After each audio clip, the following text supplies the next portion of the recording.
യേശുവിൽ ഏറ്റവും പ്രിയപ്പെട്ടവരെ, അനുഗ്രഹീതരായവരെ, നല്ലൊരു ദൈവാനുഗ്രഹം ഇന്നത്തെ ശുശ്രൂഷയിലൂടെ കേൾക്കുന്ന ഈ ദൈവവചനത്തിലൂടെ എൻ്റെയും നിങ്ങളുടെയും ജീവിതത്തിൽ ഉണ്ടാകട്ടെ എന്ന് പ്രാർത്ഥിക്കുകയാണ്. നിങ്ങളെല്ലാവരും സന്തോഷമായിട്ടിരിക്കുന്നുവെന്നും ആരോഗ്യത്തോടെ ആയിരിക്കുന്നുവെന്നും പ്രതീക്ഷയോടെ മുന്നോട്ട് പോകുന്നുവെന്നും ഞാൻ വിശ്വസിക്കുന്നു. നിങ്ങൾക്കെല്ലാവർക്കും വേണ്ടി പ്രാർത്ഥിക്കാൻ ഞങ്ങൾ ഓരോരുത്തരും ഇവിടെയുണ്ട്. ഞങ്ങൾ നിങ്ങൾക്ക് വേണ്ടി പ്രാർത്ഥിക്കുന്നുണ്ട്. നിങ്ങൾ നൽകുന്ന പ്രാർത്ഥനയും പ്രോത്സാഹനവും സപ്പോർട്ടുമൊക്കെ ഓരോ ദിവസവും ദൈവാനുഗ്രഹത്തോടെ ഇവിടെ ആയിരുന്ന വചനത്തെ പറഞ്ഞ് പ്രാർത്ഥിക്കുവാൻ ഞങ്ങൾക്കും സാധിക്കുന്നുണ്ട്. പ്രിയപ്പെട്ടവരെ, ഈ ഒരു ശുശ്രൂഷ ദൈവസ്നേഹത്തിൻ്റെ ശുശ്രൂഷയാണ്, ദൈവാശ്രയത്വത്തിൻ്റെ ശുശ്രൂഷയാണ്. ഇത് ദൈവത്തോടുള്ള ബന്ധത്തിൻ്റെ ശുശ്രൂഷയാണ്. ഇവിടെ നിന്ന് വചനങ്ങളെ കേൾക്കുമ്പോൾ സംഭവിക്കുന്നത് എന്നിലുള്ള ദൈവാനുഗ്രഹത്തിൻ്റെ ആഴമാണ് വർദ്ധിക്കുന്നത്. എനിക്ക് ദൈവം തരുന്ന നന്മകളുടെ എണ്ണമാണ് കൂടുന്നത്. കാരണം ഇത് ദൈവാശ്രയത്വത്തിൻ്റെ ശുശ്രൂഷയാണ്. പ്രിയപ്പെട്ടവരെ, നമുക്കൊരു നിമിഷം പ്രാർത്ഥിക്കാം. കർത്താവേ, അങ്ങയുടെ വലിയ കാരുണ്യം ഇന്ന് ഞങ്ങളുടെ മേൽ ഉണ്ടായിരിക്കണമേ. അങ്ങയുടെ സ്നേഹം ഞങ്ങളെ വലയം ചെയ്യണമേ. ഞങ്ങൾ ചെയ്യുന്ന കാര്യങ്ങളിലെല്ലാം ദൈവത്തിൻ്റെ കരം വെളിപ്പെടണമേ.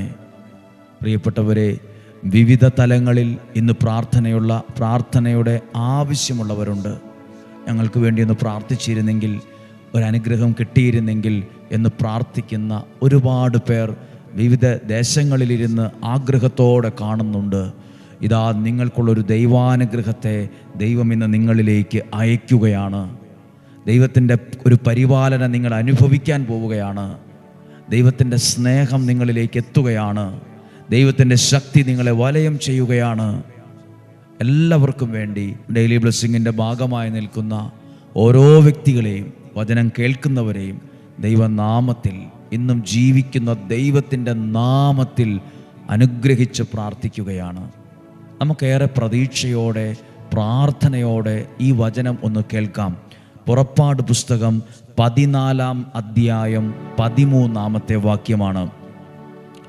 മോശ, ദൈവത്താൽ തെരഞ്ഞെടുക്കപ്പെട്ട മോശ ജനത്തോട് പറഞ്ഞു, നിങ്ങൾ ഭയപ്പെടാതെ. അപ്പോൾ നിലവിലെ ആ ജനം കടന്നുപോയ സിറ്റുവേഷൻ, അവസ്ഥ അവിടെ പ്രതിപാദിച്ചിട്ടുണ്ട്. നിങ്ങൾ ഭയപ്പെടാതെ. അപ്പോൾ ഭയമുണ്ട്, എവിടെയോ നല്ല ദുഃഖമുണ്ട്, ഏതൊക്കെയോ കാരണങ്ങളാൽ ഉള്ളിലൊതുക്കി കുറേ സങ്കടങ്ങളുണ്ടെന്ന് ഉറപ്പാണ്. അതുകൊണ്ടാണല്ലോ ആ വാക്ക് പറയുന്നത്, നിങ്ങൾ ഭയപ്പെടാതെ. പകരം എന്തു ചെയ്യണം? ഉറച്ചു നിൽക്കണം. ഇപ്പോൾ നിൽക്കുന്നത് അത്രയും ഉറച്ചല്ല. എന്തൊക്കെയോ പ്രതിസന്ധികൾ അവരുടെ ജീവിതത്തെ വല്ലാതെ ആടി ഉലയുന്ന നിലയിൽ എത്തിച്ചിട്ടുണ്ട്. ഉറച്ചു നിൽക്കുവിൻ, ഉറച്ചു നിൽക്കുവിൻ. അടുത്ത വാക്യം, നിങ്ങൾക്ക് വേണ്ടി ഇന്ന് കർത്താവ് ചെയ്യാൻ പോകുന്ന, നിങ്ങൾക്ക് വേണ്ടി ഇന്ന് എന്നൊരു വാക്കുണ്ട്. നിങ്ങൾക്ക് വേണ്ടി എപ്പോഴേലും അല്ല, എന്നേലും ഒരിക്കൽ അല്ല, ഇന്ന്. അതെങ്ങനെയാ മോശ അറിഞ്ഞത്? ഇന്ന് നടക്കുന്നൊരു അത്ഭുതം നിങ്ങൾക്ക് വേണ്ടി ഇന്ന് ചെയ്യുമായിരിക്കും. ഒരു അത്ഭുതം ഉണ്ടാകും, നമുക്ക് പ്രതീക്ഷിക്കാം. കറക്റ്റ് മോശ ദർശനത്തോടെ പറയുവാണ്, ഇന്നൊരത്ഭുതമുണ്ട്, ഇന്നൊരു അനുഗ്രഹം നിങ്ങളിലേക്ക് വരും, ഇന്ന് നിങ്ങൾ ദൈവത്തിൻ്റെ ശക്തി അറിയും. ഇന്ന് എന്നൊരു വാക്കുണ്ട്.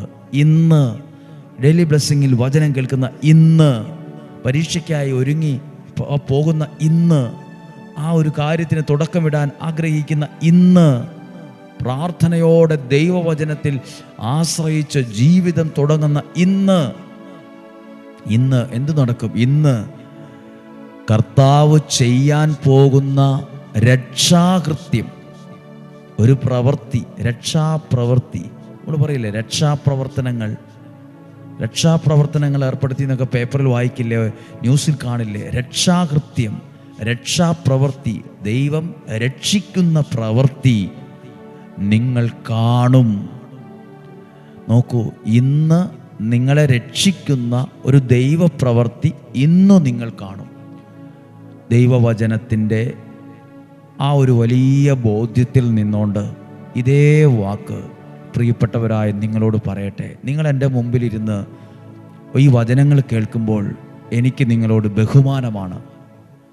ഞാൻ നിങ്ങളെ ദൈവത്തിൻ്റെ സ്നേഹത്തിൽ സ്നേഹിക്കുന്നു, അംഗീകരിക്കുന്നു. കാരണം നിങ്ങളെപ്പോലെയുള്ള വചനം കേൾക്കുന്ന, പ്രാർത്ഥിക്കുന്ന നിങ്ങൾ പ്രഖ്യാപിക്കുന്ന ഒരു കാര്യമുണ്ട്: പിശാചിന് ഒരിഞ്ച് സ്ഥാനം എൻ്റെ ജീവിതത്തിലോ എൻ്റെ കുടുംബത്തിലോ ഇല്ലെന്ന് ഓരോ പ്രാവശ്യവും വചനം കേട്ട് പ്രാർത്ഥിക്കുമ്പോൾ നമ്മൾ പ്രഖ്യാപിക്കുവാണ്.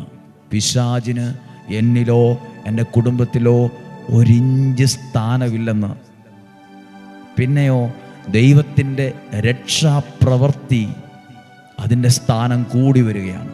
ദൈവത്തിന് പ്രവർത്തിക്കാനുള്ള ആ സാഹചര്യം വർദ്ധിച്ചു വരികയാണ്. ദൈവത്തിൻ്റെ രക്ഷാപ്രവൃത്തി നിങ്ങളിൽ കാണും. അടുത്ത വാക്യം: ഇന്ന് കണ്ട ഈജിപ്തുകാരെ ഇനി നിങ്ങൾ കാണുകയില്ല. ഇന്ന് കണ്ട ഈജിപ്തുകാരെ. അപ്പോൾ അവർ ഭയമുണ്ടാകാൻ കാരണം, അവർ ആകെ പ്രതിസന്ധിയിലാകാൻ കാരണം, പ്രയാസത്തിലാകാൻ കാരണം, ഇപ്പോൾ അവർ നേരിട്ട് കാണുന്ന ഈജിപ്ത് എന്ന പ്രതിസന്ധിയാണ്, ഈ വെല്ലുവിളിയാണ്, ഈ ഒരു പ്രശ്നമാണ്. നിങ്ങൾ ആ പ്രശ്നത്തെ ഇനി കാണത്തില്ല. മല പോലെ ഉയർന്നു വന്ന ആ പ്രശ്നം മഞ്ഞുപോലെ അതുരുകും. മല പോലെ ഉയർന്നു വന്ന പ്രതിസന്ധി, ആ വെല്ലുവിളി, ആ പ്രയാസം, അത് മഞ്ഞുപോലെ ഉരുകിപ്പോകും. മഞ്ഞുപോലെ ഉരുകിപ്പോകും. അതല്ലേ ആ വാക്കല്ലേ പറഞ്ഞത്? ഇന്ന് കണ്ട ഈജിപ്തിനെ നിങ്ങൾ ഇനി കാണുകയില്ല. ഇനി നിങ്ങൾ ഭയപ്പെടേണ്ടി വരത്തില്ല. ദൈവം ചെയ്യുന്ന രക്ഷാകൃത്യം, ദൈവം ചെയ്യുന്ന രക്ഷാപ്രവൃത്തി. നിങ്ങൾ രോഗിയായ ഒരാളാണോ? നിങ്ങൾ ദൈവം ചെയ്യുന്ന രക്ഷാപ്രവൃത്തി നിങ്ങൾ കാണും. നിങ്ങളൊരു കുടുംബത്തിൽ അസ്വസ്ഥത അനുഭവിക്കുന്ന ഒരാളാണോ? ആ കുടുംബത്തെ സ്വർഗീയമാക്കുന്ന രക്ഷാപ്രവൃത്തി നിങ്ങൾ കാണും. പല പ്രാവശ്യം നോക്കിയിട്ടും പരാജയപ്പെട്ടു പോയൊരു കാര്യമാണോ? നിങ്ങൾ ദൈവത്തിൻ്റെ രക്ഷാപ്രവൃത്തി കാണും. നിങ്ങളുടെ വിസ റിജക്റ്റായി പോകാൻ പറ്റുന്നില്ല, ഒരു കേസിൽ ഇടപെട്ട് കിടക്കുന്നു, ചതിക്കപ്പെട്ട് കിടക്കുന്നു. നിങ്ങൾ ദൈവത്തിൻ്റെ രക്ഷാപ്രവൃത്തി കാണും. അതോടൊപ്പം ഒരു കാര്യം പറയാം. ചിലർ പറയുന്നു, എൻ്റെ ജീവിതം തീർന്നു, എൻ്റെ ജീവിതം അവസാനിച്ചു, ഇനി എനിക്ക് ഭാവിയില്ല, എൻ്റെ ഏജ് കഴിഞ്ഞു പോയി, ഇനി എനിക്ക് സാധ്യതയില്ല. ദൈവത്തിന് അസാധ്യമായതൊന്നുമില്ല. ദൈവം ചെയ്യുന്ന രക്ഷാപ്രവൃത്തി ആയുസ്സിൻ്റെ അന്ത്യത്തിൽ കാണുമെന്നല്ല, ഇന്ന് കാണുമെന്നാണ് ഈ വേദപുസ്തകം, ഈ വചനം പറയുന്നത്. ഇന്ന് വചനം കേൾക്കുന്ന, ഇന്ന് പ്രാർത്ഥിക്കുന്ന, ഇന്ന് ഒരു പ്രധാനപ്പെട്ട വാക്കാണ്, ഇന്ന് കാണുമെന്ന്. അങ്ങനെയെങ്കിൽ എല്ലാവരും ഒന്ന് പ്രാർത്ഥിക്കാൻ തയ്യാറാകുക. ഇന്ന് ഈ ദിവസം വചനം കേട്ട് പ്രാർത്ഥിക്കുന്ന നിങ്ങളിൽ ഒരത്ഭുതം. ഇന്ന് വെള്ളിയാഴ്ചയാണ്. ഒരുപാട് പേർ ഒരുമിച്ച് ശുശ്രൂഷകളിൽ പങ്കെടുത്ത് പ്രാർത്ഥിക്കുന്ന ഒരു ദിവസമാണ്. ദൂരെ നിന്ന് ആളുകൾ വന്ന് പ്രാർത്ഥിക്കുന്ന ഒരു ദിവസമാണ്. അടുത്തുള്ള പ്രിയപ്പെട്ടവർ വന്ന് പ്രാർത്ഥിക്കുന്ന ദിവസമാണ്. ആയിരക്കണക്കിന് ആളുകൾ ഒരുമിച്ച് കൂടി പ്രാർത്ഥിക്കുന്ന ഒരു ദിവസമാണിന്ന്. ഇന്ന് ദൈവത്തിൻ്റെ അത്ഭുതങ്ങളെ നിങ്ങൾ കാണും. ഇന്ന് ദൈവത്തിൻ്റെ പ്രവൃത്തി നിങ്ങൾ കാണും. ദൈവത്തിൻ്റെ അടയാളം ഇന്ന് കാണും. ഹല്ലേലൂയ. ഈ വചനങ്ങൾ ഇങ്ങനെ കേൾക്കുമ്പോൾ ഒരു കാര്യം ഓർമ്മപ്പെടുത്താനുണ്ട്. ഇന്നത്തെ ശുശ്രൂഷകളിലൊക്കെ ദൈവത്തിൻ്റെ അത്ഭുതം ചെയ്യാൻ നിങ്ങൾക്ക് വേണ്ടി ഞങ്ങളും പ്രാർത്ഥിച്ചുകൊണ്ടായിരിക്കുന്നത്. പ്രിയപ്പെട്ടവരെ, ഇന്ന് വചനം കേട്ട് പ്രാർത്ഥിച്ച ഓരോ വ്യക്തികളുടെ മേലും ഒരു ആശീർവാദം ഉണ്ടാകട്ടെ, ഓരോ അനുഗ്രഹം ഉണ്ടാകട്ടെ. അനുഗ്രഹങ്ങളുടെ എണ്ണം വർദ്ധിക്കട്ടെ. ദൈവപരിപാലനയുടെ സംരക്ഷണ ഭിത്തികളുടെ കനവും കട്ടിയും ഉയരവും കൂടി വരട്ടെ. നിങ്ങൾ രോഗികളാണോ? ഇന്ന് ഡോക്ടറെ കാണാനിരിക്കുവാണോ? ഇന്ന് ചെക്കപ്പിനായിട്ട് പോവുകയാണോ? അവിടെയെല്ലാം ദൈവത്തിൻ്റെ രക്ഷാപ്രവൃത്തി കാണട്ടെ. ആ സ്ഥലം നോക്കാൻ പോവുകയാണ്, ആ സ്ഥലം മേടിക്കാൻ പോവുകയാണ്, വീട് പണിയാൻ പോവുകയാണ്. ഇങ്ങനെ ഓരോ ജീവിതവുമായി ബന്ധപ്പെട്ട ഓരോ കാര്യത്തെ നോക്കിയിട്ട് വിശ്വാസത്തെ പറ, ഞാൻ ദൈവത്തിൻ്റെ രക്ഷാപ്രവൃത്തി കാണും, ഞാൻ ഭയപ്പെടുകയില്ല, ഞാൻ ഉറച്ചു നിൽക്കും. ഹല്ലേലൂയ. ഇന്ന് നമുക്ക് ഈശോയുടെ ആശീർവാദം ഈ വചനത്തിലൂടെ സ്വീകരിക്കാം, ഏറ്റവും ആത്മാർത്ഥതയോടെ സ്വീകരിക്കാം. നമ്മുടെ കർത്താവ് ഈശോ മിശിഹായുടെ കൃപയും പിതാവായ ദൈവത്തിൻ്റെ സ്നേഹവും പരിശുദ്ധാത്മാവിൻ്റെ സഹവാസവും നിങ്ങളോടുകൂടെ ഉണ്ടായിരിക്കട്ടെ, നിങ്ങളുടെ കുടുംബത്തിലുണ്ടായിരിക്കട്ടെ. പ്രാർത്ഥിക്കുന്ന നിങ്ങളിൽ ദൈവത്തിൻ്റെ ശക്തിയുടെ അനുഭവം ഉണ്ടാകട്ടെ. രോഗങ്ങളിൽ നിന്നും, അപകടത്തിൽ നിന്നും, ദുർമരണത്തിൽ നിന്നും, മൂപ്പെത്താത്ത മരണത്തിൽ നിന്നും, ചതിയിൽ നിന്നും, വഞ്ചനയിൽ നിന്നും, നിരാശയിൽ നിന്നും, സകലവിധ തിന്മയുടെ സ്വാധീനങ്ങളിൽ നിന്നും ദൈവമേ ഞങ്ങളെ സൂക്ഷിക്കുന്നതിന് നന്ദി, ഞങ്ങളെ സംരക്ഷിക്കുന്നതിന് നന്ദി. ദീർഘായുസ്സും ആരോഗ്യവും പുതിയ വഴി തുറന്ന് കിട്ടുന്ന അനുഭവങ്ങളും നന്മയുടെ അനുഭവങ്ങളെല്ലാം ജീവിതത്തിലുണ്ടാകണമേ. കർത്താവ് ഡെയിലി ബ്ലെസ്സിങ്ങിൽ പ്രാർത്ഥിക്കുന്ന, ഈ വചനം കേൾക്കുന്ന, ഇത് അയച്ചു കൊടുക്കുന്ന, ഷെയർ ചെയ്യുന്ന, ഈ വചനത്തിൽ നിന്നോട് പ്രാർത്ഥിക്കുന്ന സകലരെയും അനുഗ്രഹിക്കണമേ. ഡെയിലി ബ്ലെസ്സിങ്ങിൻ്റെ ഈ അൾത്താരിൽ ഇരിക്കുന്ന ഓരോ കുഞ്ഞുങ്ങളും അനുഗ്രഹമാകട്ടെ. ഈ വർഷം സ്വീകരിച്ച ഓരോ നിയോഗത്തിന് വേണ്ടി പ്രാർത്ഥിക്കുന്നു. ഈ ആലയത്തിൽ വന്ന് എഴുതിയിട്ട, നൊവേനയിൽ പ്രാർത്ഥിച്ച, വിശുദ്ധ കുർബാനയിൽ ഓർത്ത, നിയോഗ പ്രാർത്ഥനയിൽ ഓർക്കുന്ന എല്ലാ നിയോഗങ്ങളെ ഓർത്ത് പ്രാർത്ഥിക്കുന്നു. ഈ വചനത്തിലൂടെ സ്വർഗത്തിലെ ദൈവം എല്ലാ നന്മകളും അനുഗ്രഹങ്ങളും തന്ന് അനുഗ്രഹിക്കട്ടെ. ഇന്ന് ശുശ്രൂഷകളിൽ പങ്കെടുക്കുന്നവരെ അനുഗ്രഹിക്കട്ടെ. ഇന്ന് ശുശ്രൂഷകളിൽ പങ്കെടുക്കുന്നവരെ സഹായിക്കണമേ. ഇന്നിവിടെ വന്നവരെ അനുഗ്രഹിക്കണമേ. കൽക്കുരിശിൽ എണ്ണ ഒഴിച്ച് പ്രാർത്ഥിച്ചവരെ അനുഗ്രഹിക്കണമേ. നേർച്ചയോടെ നിയോഗത്തോടെ വന്നവരെ ഓർക്കണമേ. സാക്ഷ്യം പറയുന്നവരെ ആശീർവദിക്കണമേ. ഇന്നും ജീവിക്കുന്ന യേശുവിൻ്റെ നാമത്തിൽ ആശീർവദിച്ച് അനുഗ്രഹിച്ച് പ്രാർത്ഥിക്കുന്നു, ഇപ്പോഴും എപ്പോഴും എന്നേക്കും. ആമേൻ. ദൈവം അനുഗ്രഹിക്കട്ടെ. നല്ലൊരു ദിവസം ആശംസിക്കുന്നു. സാധ്യമായവർക്ക് അയച്ചു കൊടുക്കുക. നാളെയും 5:30 നമുക്ക് ദൈവകൃപയിൽ ഒരുമിച്ച് കാണാം. ഒരുമിച്ച് കാണുന്നത് വരെ സ്വർഗത്തിലെ ദൈവം, വലിയവനായ ദൈവം എന്നെയും നിങ്ങളെയും അത്ഭുതകരമായി സൂക്ഷിക്കട്ടെ. ആമേൻ.